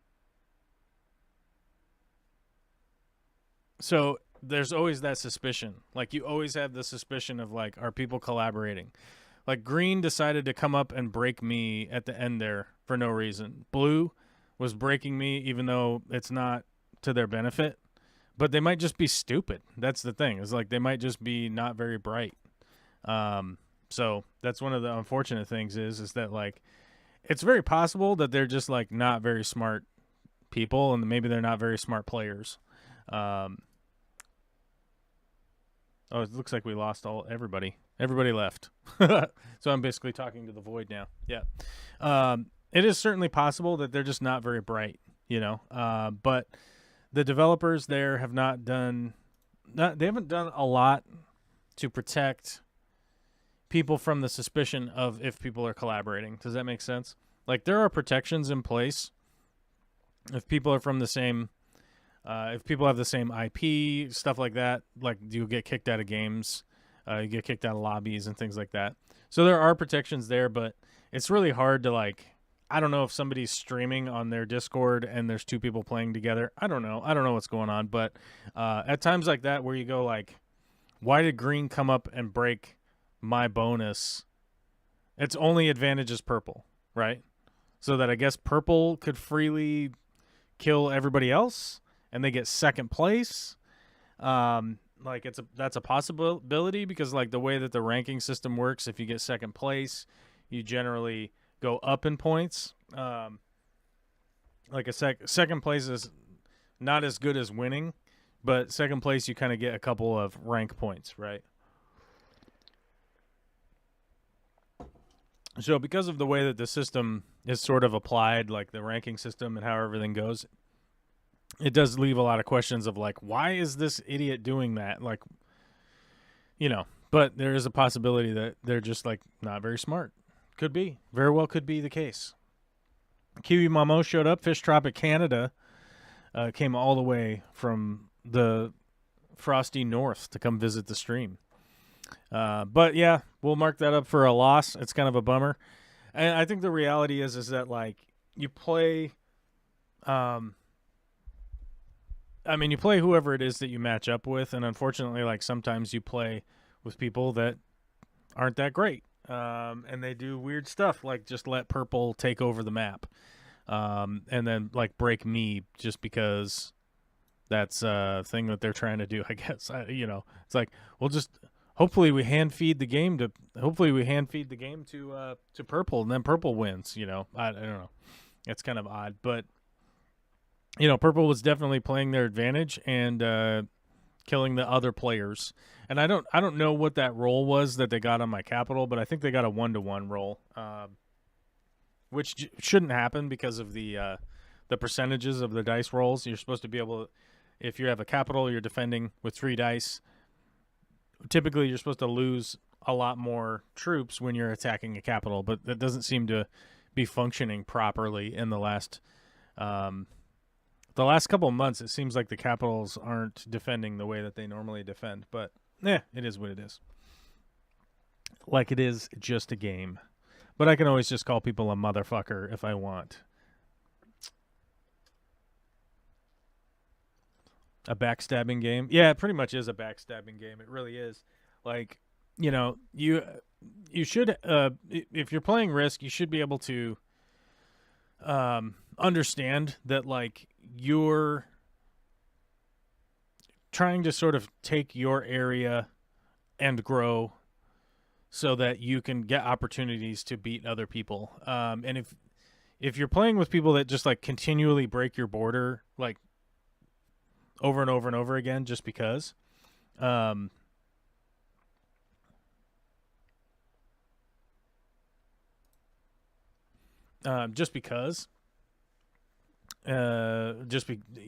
they just continue to do it over and over again. It's what's called being bad neighbor. So if you're just constantly breaking all the people next to you, the bonuses, but you would notice that like the blue player was breaking mine and broke orange, but wasn't breaking purples. So that's why it leads to a level of suspicion of like, what's going on here? Like, why is blue such a bad player? Like that's like, uncharacteristically, weird play. Okay, somebody in the voice. Oh my God, Skogs is here. What's up, buddy? Yeah, not too much. Hey, I just noticed you were in the chat. I heard a little noise, and I was like, "Oh, somebody's here, man. What's happening?" Oh yeah. Sorry. 1 second. I'll be right back. I'm being summoned for a delivery. Oh yeah, no worries. Carmel's Creations here is asking, "Hey man, I'm sorry I've been out of the loop for a bit. Are you still working on the co-op store expansion, or is it finished? Sorry if too much information. Best wishes." So, Carmo, great to see you in the chat again. I don't know. Hold on. Let me find my written response to that. I have a written response to that, so bear with me for a second. Where did it go?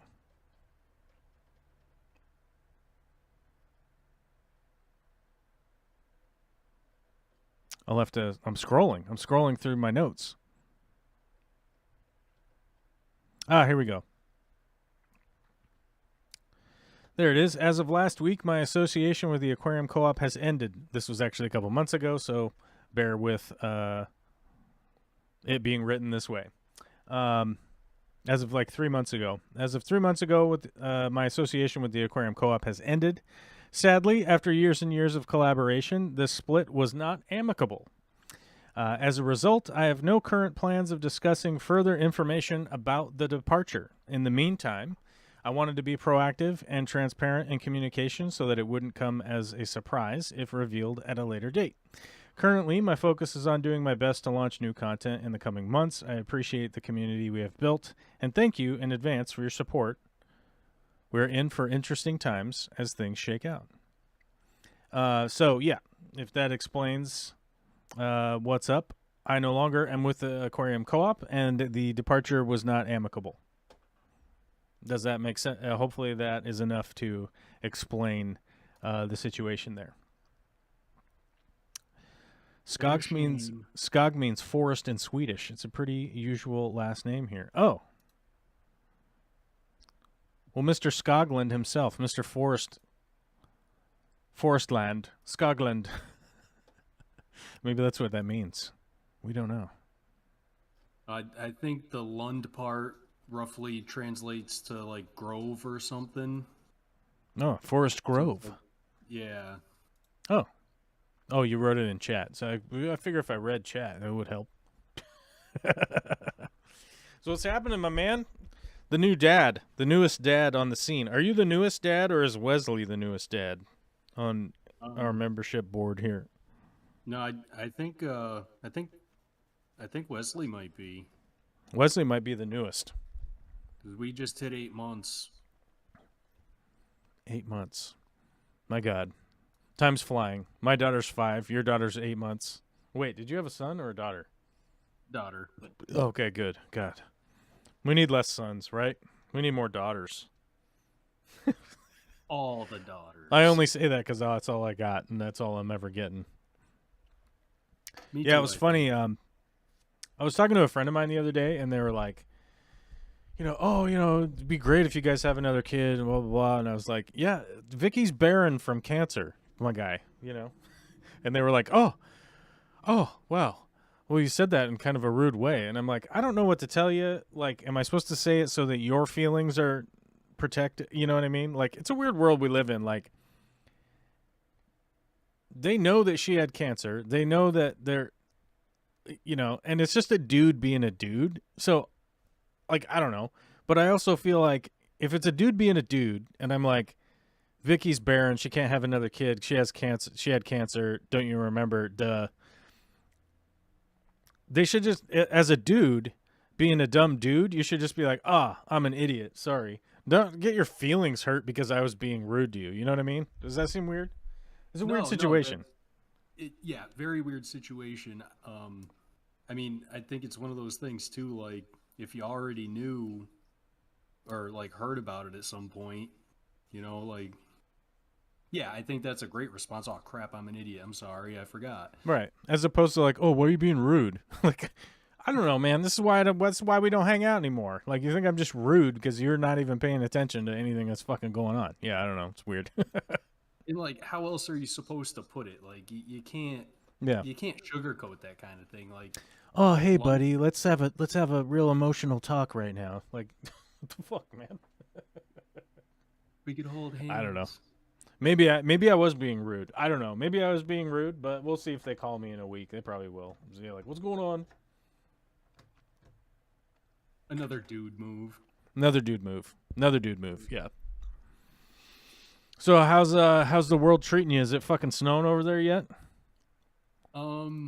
We got a dusting or two so far, but it, like, I don't know. It's weird, man. The world is weird. Every time it goes to, something's gonna fall from the sky. It warms up like to 50, and then it rains. Oh, well, that's not too bad. When that's not happening, it's like 14 degrees. So, I mean, I think at least that's a balance that I could deal with. Because if it's not wet and it's cold, like I could sort it out. Right? Like, my feelings about it is like, I could deal with this. But when you're like wet and it's cold, I don't think I can deal with it. No, yeah, I'd rather the dry and cold. Yeah. And the wet and kind of almost warm. Yeah, you're just like moist and cold. I don't know. That's a hard one for me. But I did get new rain gear this year, so the last couple times I've had to be out working in it, I was relatively dry.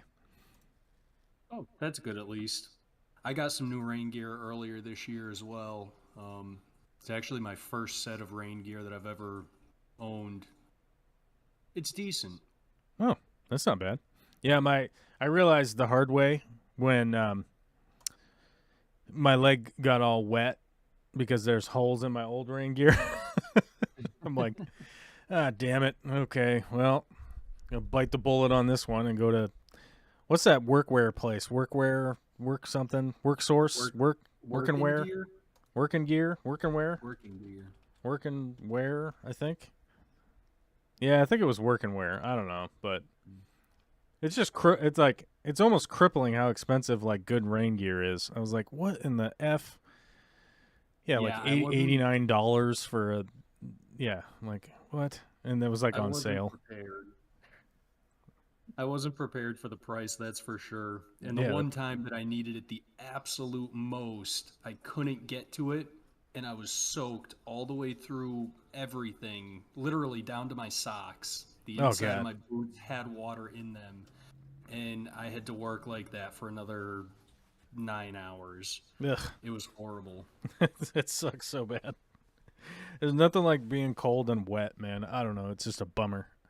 I can't wrap my mind around it. Makes you think about jumping in a volcano, you know? Just to dry off a little. Yeah. All you want is just to be dry. That's it. That's all you can think about. Yeah, and as the night set in, that was even worse than just being like hot and wet because now you're cold and wet and yeah, Yeah. It's a that was bummer, just dude. terrible. What kind of fish tank projects you got going on right now?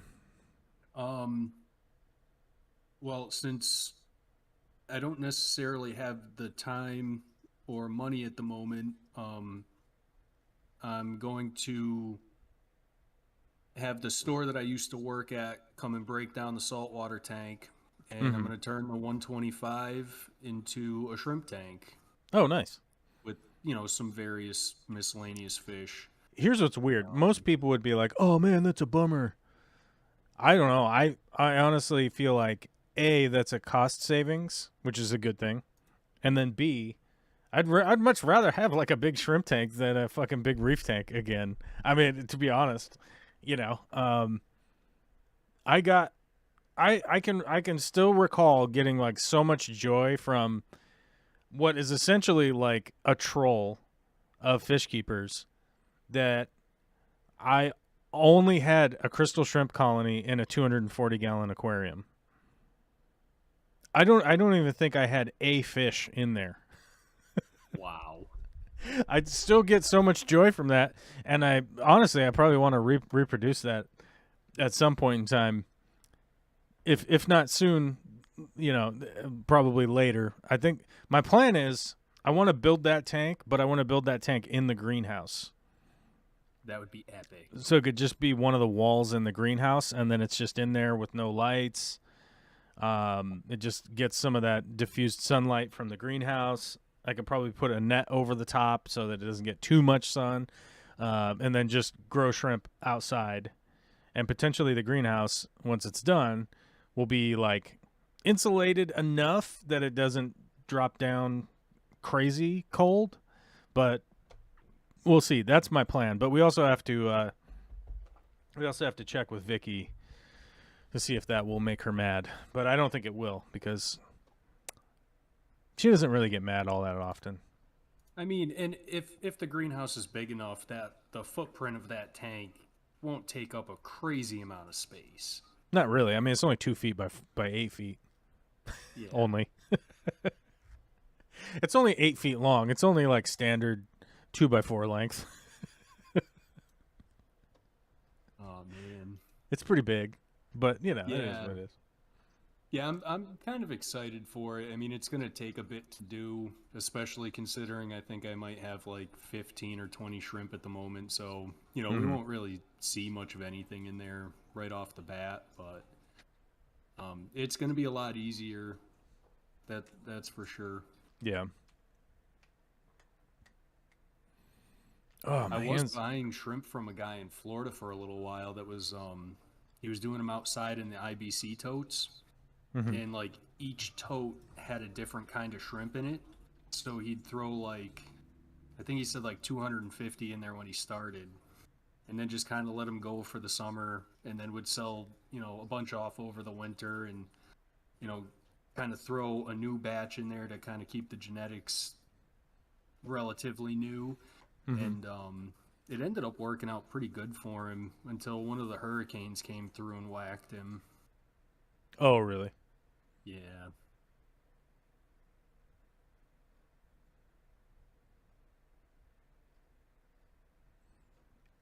So I did find out that there is a local shrimp uh, breeder sales guy, and he agreed to do an interview and let me shoot a video of their not like all of the operation, but get some shots of the tanks and stuff, and then shoot an interview with him about the business and whatnot, which I'll be doing fairly soon.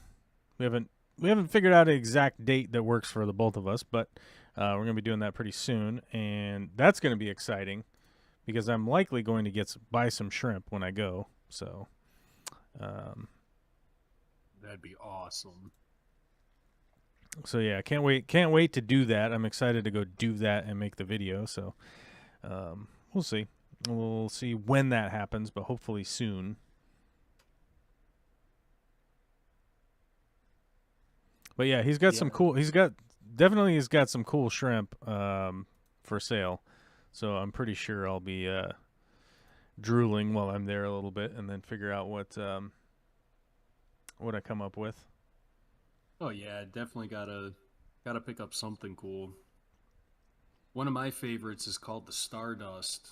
That that was what I got from the guy in Florida there, one of the kinds anyway. Mm-hmm. And it's like a it's like a purplish blue kind of transparent body almost, but like with these little white specks. So Mm-hmm. it looks like a bunch of little stars in it. Yeah, Really, I got really cool. um, yeah, I got two of those from Chris Lukup. They were the photo shrimp. Nice. They made it back to the States, but they didn't survive very long after that. Mm. Which was funny because they were the super fancy ones, but Chris couldn't take them back to Germany, so I was like, "Oh yeah, I'll fly those back." So I ended up flying those back, and it was like, "How much are these shrimp?" He's like, "They're probably like $700." I'm like, "Jesus!" And then of course they didn't make it, so I'm like, "Okay, well, probably shouldn't even make a video about that because it'll just make people mad." you know? Yeah. Yeah, that's pretty depressing. Yeah. I'm like, and I didn't have like a little tank to put them in to like verify their survival, death, whatever. So, it is what it is.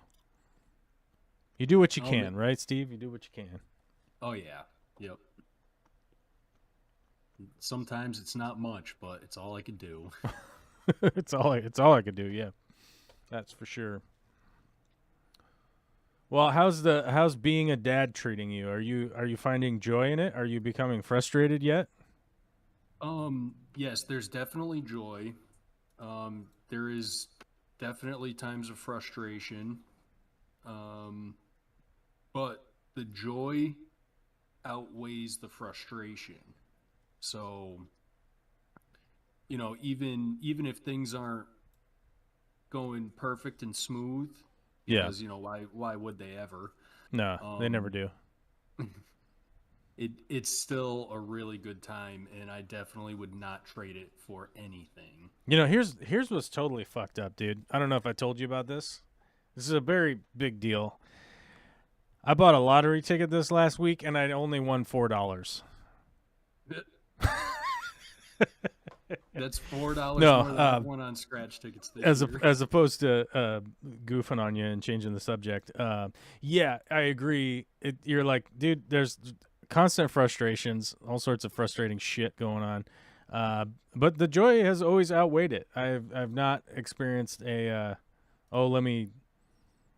Like, I don't understand the guys who like just give up. Like, that just doesn't make any sense to me.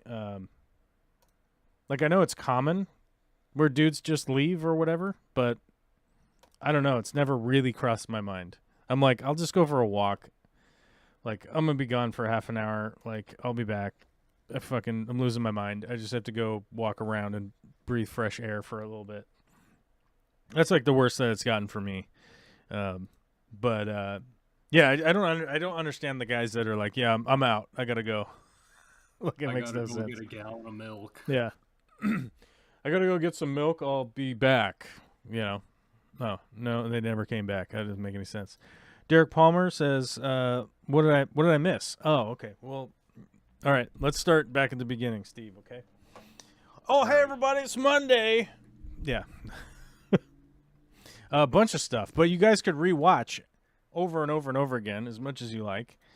There are a lot of live streams and a lot of content that I've put on this channel. And I was editing more for the Fish Room Extravaganza video release. And I am missing a bunch of footage for some reason. And I'm was a little bit frustrated about that earlier today. But I think what we're going to have to do in that situation is just move on. I think we're going to have to move on and not worry about what footage was lost or not. So don't worry, we're just going to continue on. It's just some of the drywall portion, and frankly, I don't think anybody needs any drywall advice. I was thinking about it, and I'm like, well, I'm just going to edit a part in there that explains. Hold on, let me do a quick YouTube. We're going to go over to YouTube here. Oh boy. Let's go over to youtube.com. Oh, hey, man, that guy Corvus is live streaming right now. It's on the top of my feed. Hey, we should go crash his stream. We should crash that stream and smash it right in the buns. Let's go drywall tips and tricks. And let's see how many search results we get. Where's the total? Oh, it used to give you a total on how many videos. Oh, man, it used to give you a total on how many videos had that in the title. Damn. No, that doesn't really help very much then. Because I was going to say, oh, there's 900,000 drywall videos or whatever the hell it is. But that doesn't come up anymore. I didn't realize that. I wonder when they got rid of that feature. I guess that feature doesn't exist anymore. Well, if you just type drywall tips and tricks into just regular old Google machine, you come up with like 31,200,000 results. Well, there you go. 31 million. 31 million other videos you could watch for fucking drywall stuff. So, yeah, I think that's what I'm going to end up putting in there is just like I got to reshoot a thing where I go, we lost the drywall portion, but you can just go look up drywall and get the 31 million results, right? Yeah. Derek says Ben there accidentally deleted 2 years of some of my oldest photos accidentally and didn't have a backup. Yeah, I fucking been there. Hey, here's the thing. I probably offloaded that footage and it's somewhere in a folder and I cannot find it. That's probably what it is. I would almost guarantee that. And then like 6 months from now, I'll be sorting through video files and stuff and then find it. And I probably will tell you guys on a live stream. That's probably all you'll ever hear about it is just me like, oh my God, I found this old footage. I'm an idiot. That's probably all that will happen. As someone who has tried making videos on useful things or just kind of nonsense, whatever. Mm-hmm.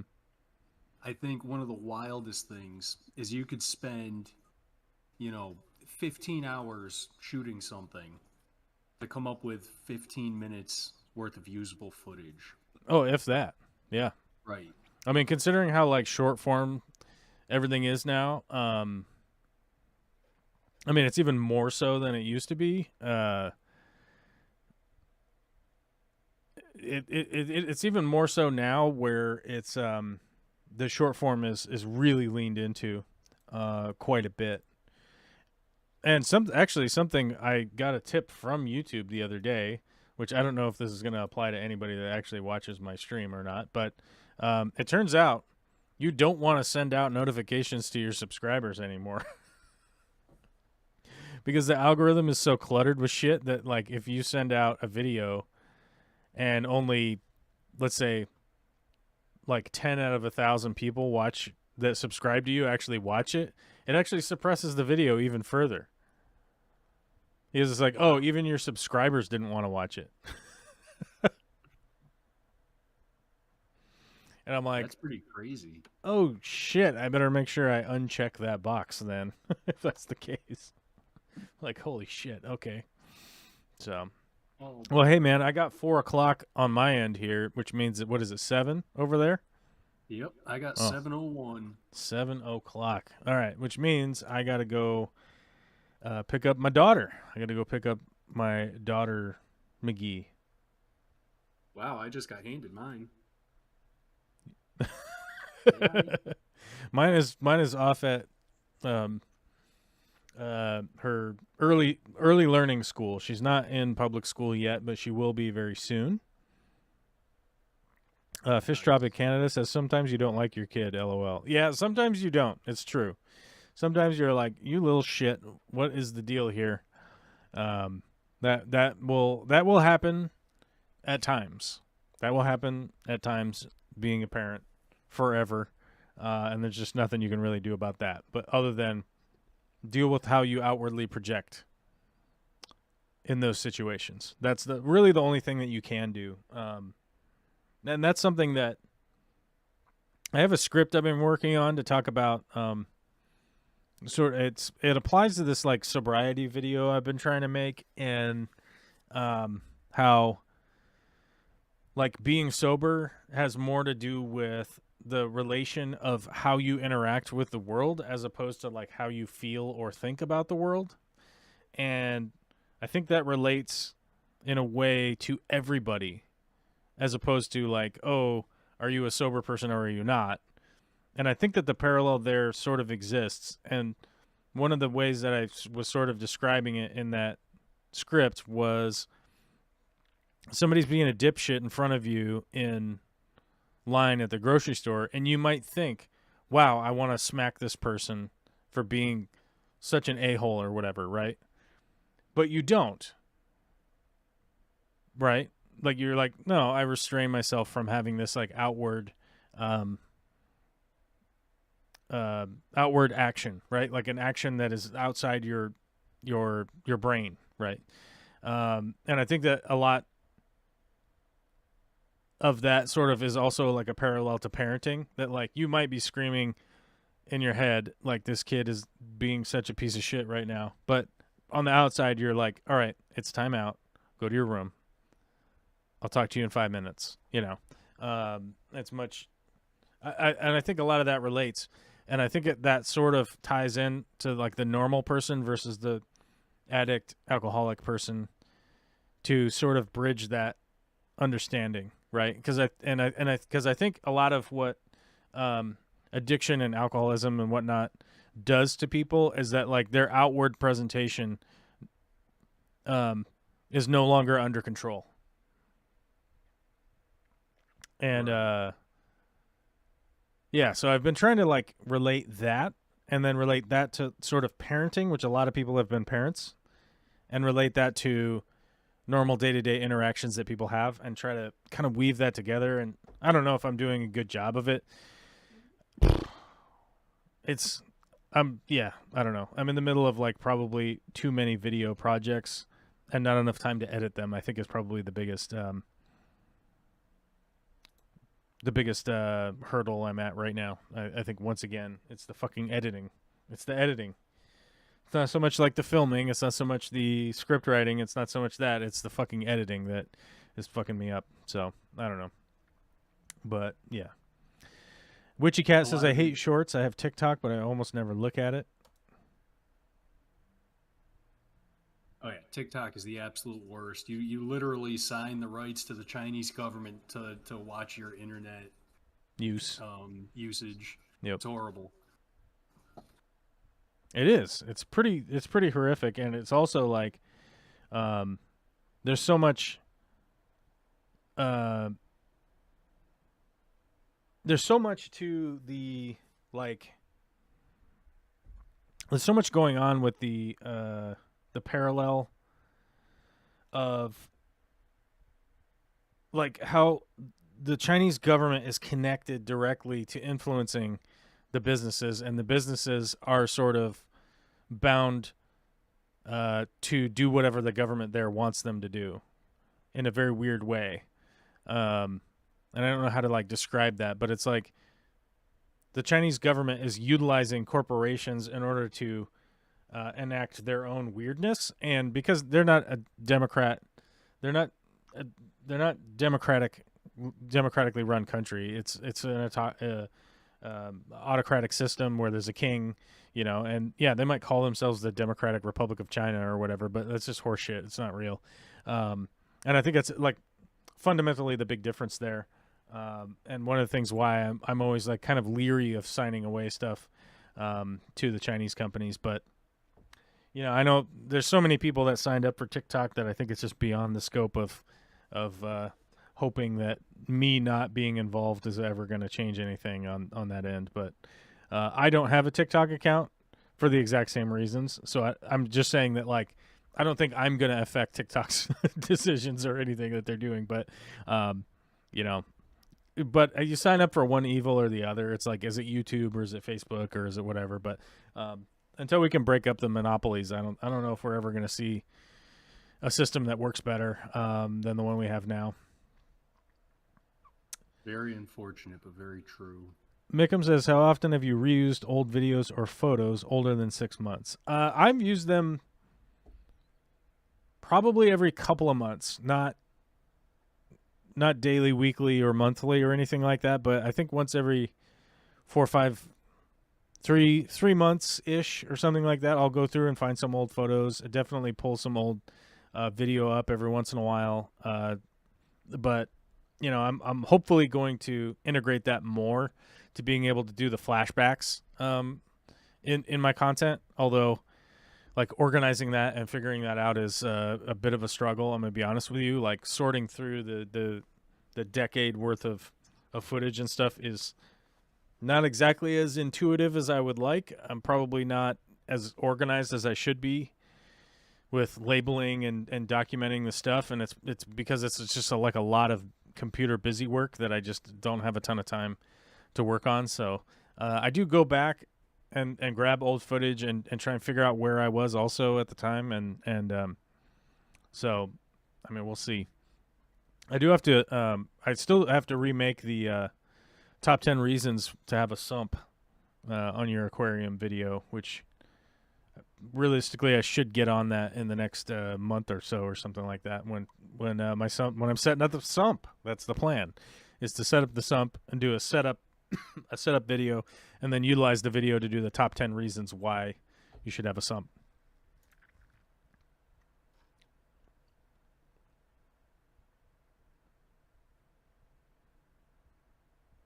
Oh, okay. Derek just sent me a link, or posted a link in the tech coding thing about where the files are in the computer. I might look into that. All right, but it's after 4. Steve, thanks for calling in, buddy, and thanks for being a longtime supporter and being around and being a part of the community. I appreciate you. No problem, man. I'm here for you.